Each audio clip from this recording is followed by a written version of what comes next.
It was Paul Getty who said, oil, what made the previous generation rich, and now intellectual property is the oil for the current generation. And so intellectual property really requires innovation. And it requires ideas that are different than other people in your industry. That takes creative leadership.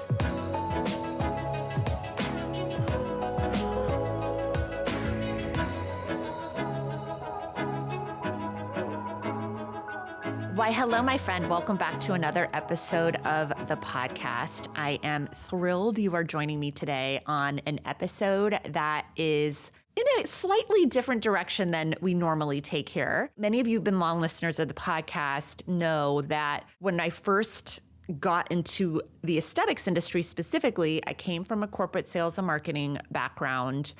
And I spent 1 year working in a plastic surgeon's office. And then I actually helped a family practitioner launch and grow her medical aesthetic practice, okay? And what's interesting is that this family practitioner I worked with, we had so much fun coming up creatively with the marketing and the offers and the creative things that we did inside of that business.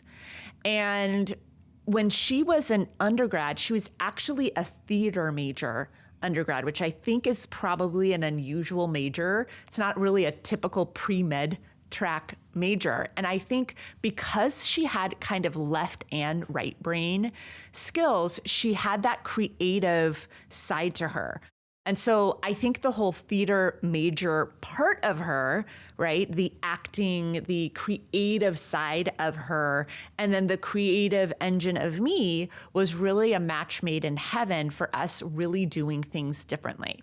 The other thing that I think we had in our favor a little bit was we did not know what other folks were doing in the same way that you all know what other folks are doing now. And that's because this was pre-social media. I mean, I think Facebook had launched at the time, but it was really just businesses weren't using it in the same way that businesses are using all the social platforms now. And so in many ways, ignorance is bliss, right? We came up with our own ideas. We came up with eventually our own packages and our own way of marketing and testing out different marketing ideas. And it was because, one, we weren't looking around to see what everybody else was doing.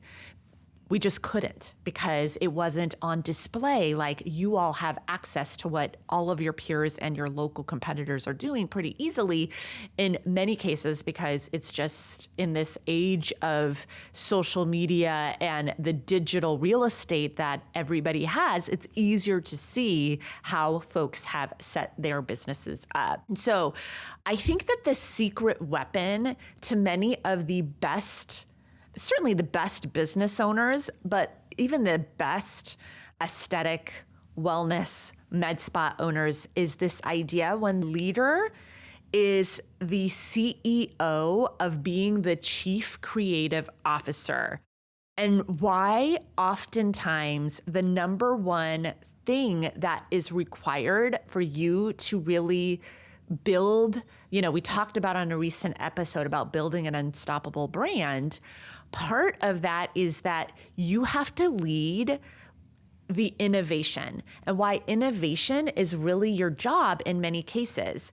And I think what happens when you get stuck in the weeds of working in your business is that sort of muscle becomes dormant, that creative muscle that is necessary in order to really lead your business to new levels and to take your business down and to test different things in your business as well too. So in this episode, we're going to talk about why there's this myth, I think, of the passive CEO, this idea that eventually you will create the systems, you'll have the team, you'll have it all done with a neat little bow, and then the business will be successful and it won't take innovating beyond that.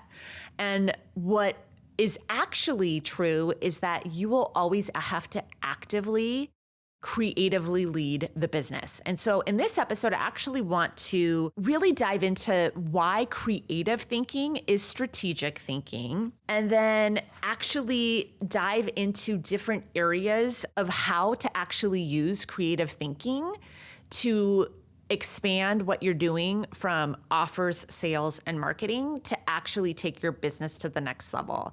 So when you think about, let's take like a classic sort of creative leader. Let's take Steve Jobs, okay? One of his secret weapons of why Apple became so successful wasn't because he was some tech genius. He actually attributes a calligraphy class that he took in college to really actually helping shape Apple, because Apple became a brand that was really built around design first and technology second. And Steve was able to innovate this, right? And he took a calligraphy class in college simply for the joy and interest that he had in calligraphy, which is really kind of random when you think about it. And he attributes that class to really helping shape his, building actually the aesthetic side of how he led Apple. There's so many different examples of leaders of really huge companies that really truly are the innovators and the creative thinkers that lead that company in a different way. If you think about it, Apple wasn't the first company to have the types of technology. Now, it did end up innovating and creating new types of technology, but it was really just the filter of how they did things, and that Steve creatively thought through doing things differently. And so for you all, like, one of your number one jobs as the leader is to be a creative innovator for what it is that you do. And so you're like, okay, Heather, what does that actually mean? So let's talk through like where you likely are maybe missing the mark on creatively leading. And, we have an episode, a recent episode that is about energy, right? We talk about energy, the energy behind your actions, right? And creativity, it fosters energy. And so let's talk about the key areas that require like CEO level creative direction, because ultimately you are the creative director. You cannot outsource the creative direction of your company. You can outsource a lot of things. You can outsource the implementation of the creative direction, but ultimately your ideas are going to shape everything, and you have to be the creative like architect of the vision of what it is that you're creating. So let's break it down so that this can be like pragmatic. So number one, offer innovation. Not going to be a surprise that I would bring this up. So how can you creatively actually look at your offer suite? We talk about this a lot. Like, if you have a generic menu that is like everybody else in your market, your unique value proposition is going to be a lot tougher to convey because you literally are the same as most of the other local people in your market, right? So as the leader, it is your job to creatively come up with unique offers, okay? So that is one area where innovation needs to be happening. Marketing ideation. How can you actually come up with different marketing campaigns, different ways of saying the same thing, right? How can you actually come up with creative methods? Like we've talked about on the podcast before too, like coming up with unique methods, coming up with unique frameworks. That is unique intellectual property. It was Paul Getty who said, oil, what made the previous generation rich, and now intellectual property is the oil for the current generation. And so intellectual property requires innovation, and it requires ideas that are different than other people in your industry. That takes creative leadership as well too. And then like your actual sales strategy, how you are actually taking folks through a customer journey. That takes creative leadership. Your customer experience, your vision, and your culture. These are all things that you need to be creatively innovating. And I don't think many of you think of it that way. And it's interesting because I'm an idea person. I'm like an Enneagram 3. I think I'm a manifesting projector. I forget which Myers-Briggs I am, but I've taken the Colby test. There's all these different things. Some of you more naturally are idea creators like me. And so it is actually easier for me to really flex that creative muscle. For some of you, you need to be a lot more thoughtful in actually flexing your creative muscle and building your creative muscle. So let's talk about it. Even for me, I can get really busy and just be going through the motions and not set aside enough time to actually have creative time to think. And I know for many of my clients, this is a problem because they're super busy at the practice or the clinic or the med spa. And then their personal lives are super busy as well too. And their time just gets filled up and your creative thinking takes white space. So how do you build your creative muscle? Let's dive into it. Even if you feel like you're tapped out and busy.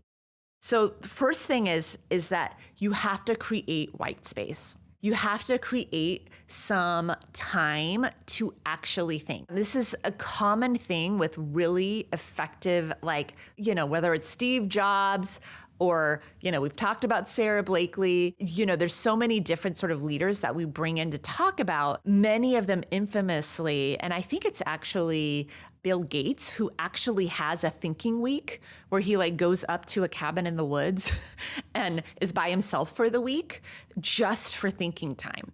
And it's because these leaders understand and respect the fact that they actually need the white space to be the innovator for their business. Believe it or not, you even in your small business need that as well too. So you may not be able to go up to a cabin by yourself for a week, but where are other ways that could you do a one-night staycation? Could you have a couple hours on Friday that you have totally marked off for yourself that you can go and take a hike, right? Where can you actually create some white space for yourself as well? One of the things that's really helped me is I bought one of those sketchbooks because we know that when you write and you draw, it actually connects to a different part of your brain. So every day or almost every day, I take this sketchbook, right, that is literally meant, my daughter, who's an artist, my 16-year-old Reese, she is a really excellent artist who's self-taught. And so I saw her sketchbook and I bought one for myself. And so I will open it up to a fresh page.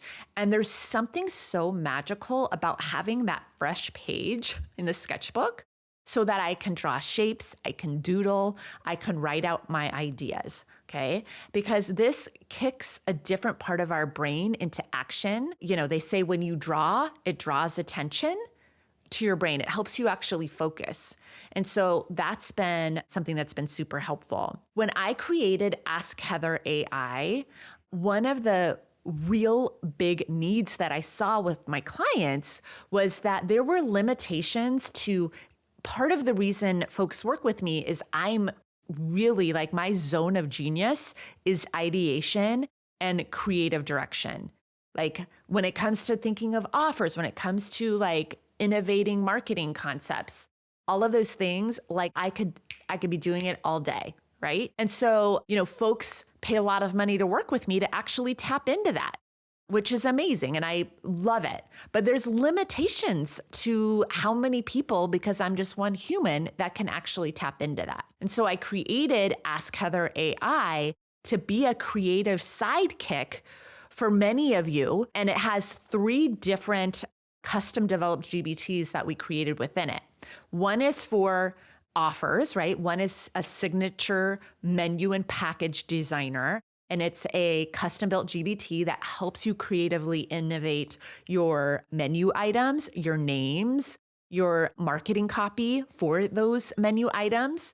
And then another is actually a sales trainer, right? So that you can actually talk with her and she will help you maybe role play with team members or come up with ideas for actually using our consult process because it has all of our frameworks built into it.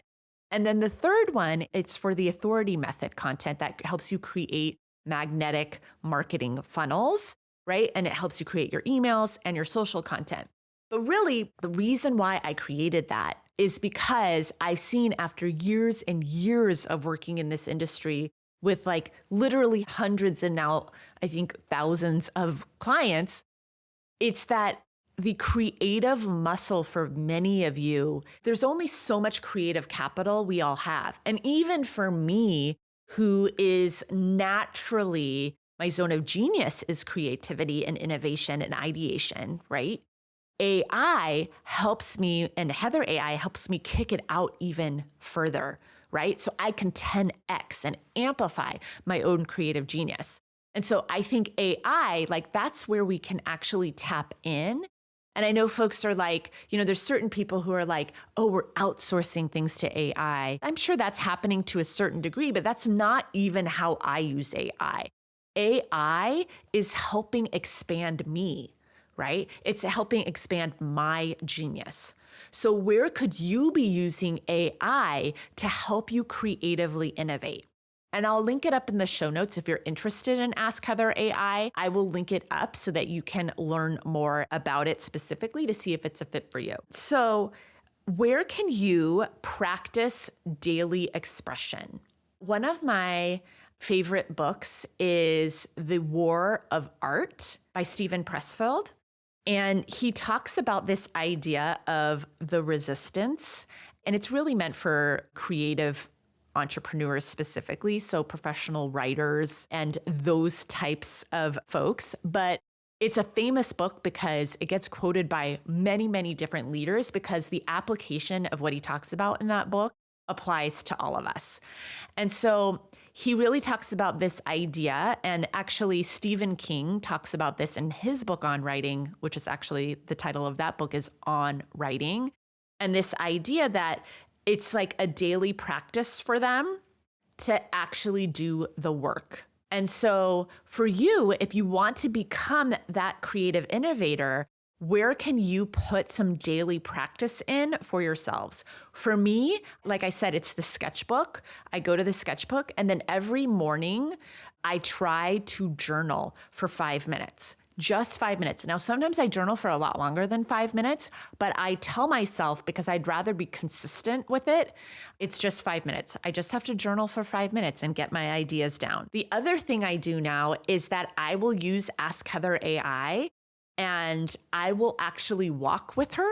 So when I'm taking Rosie for a walk, I have the app downloaded on my phone because it's built inside of ChatGPT. So I have the ChatGPT app on my phone, and then I have that GBT open and I'll use the voice to text and I will start just voice noting my ideas and work back and forth with her so she can reflect back to me and help me actually creatively expand the ideas that I have. Or I will even ask her to come up with questions to help me actually come up with ideas for socials, or like if I'm coming up with an idea for a masterclass or what it might be, right?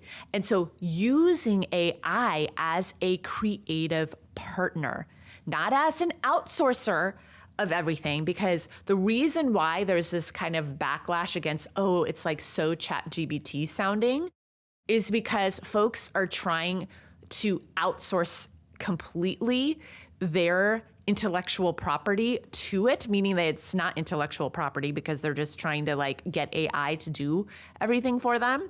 And that's when the output's not very good. It's like garbage in, garbage out, okay?